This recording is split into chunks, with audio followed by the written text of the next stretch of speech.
Northwood's Kitchen on Up North at 4 is brought to you by Bassett Jewelers and Engraving in Minocqua and Eagle River Cabinets in Rhinelander and Eagle River. Hi everyone, welcome to Buffy's Northwoods Kitchen.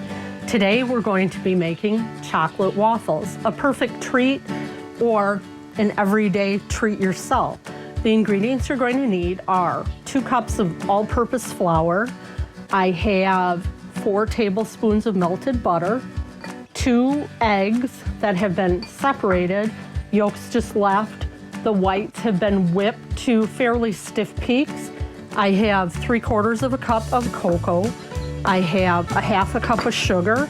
And in here I have 2 teaspoons of baking powder, a 1/2 teaspoon of baking soda, and a generous pinch of salt, and 1 cup of milk. And all we're gonna do is, this is kind of a nice dump and go recipe for the most part. So I always start with my dry ingredients and get those combined. And I happen to be using 2 different kinds of cocoa powder here. I have regular Dutch cocoa, and then I have some extra dark cocoa, only because I ran out of one and had to combine them to make it the right amount. But whatever kind of cocoa you like the best is up to you.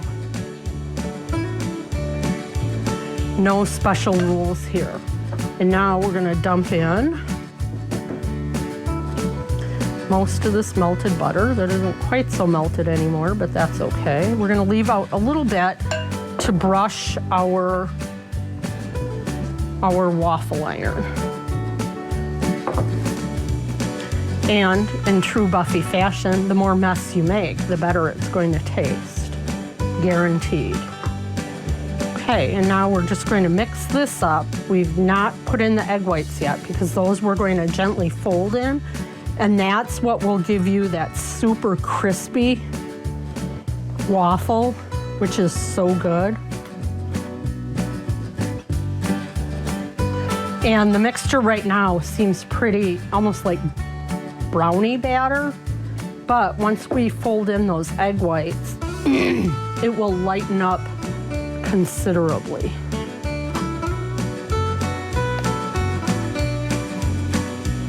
And always remember, it's much easier to whip room temperature egg whites. Cold egg whites will take forever to form peaks. You'll just kind of have froth, and all you're doing is cutting through and mixing. You're just folding very gently. And you can see already how much lighter the batter is. And there we go. And now we have our hot waffle iron.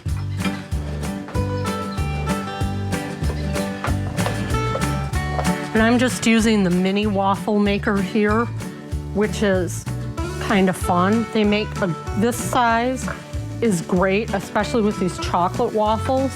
You can make waffle ice cream sandwiches, which is very yummy. And I just take maybe like a 1/4 cup scoop and dump it out and kind of work it to where it needs to be with the cup. And now it's just a waiting game. In a few short minutes, you'll have chocolate waffles from Buffy's Northwoods Kitchen. Cook on, my friends.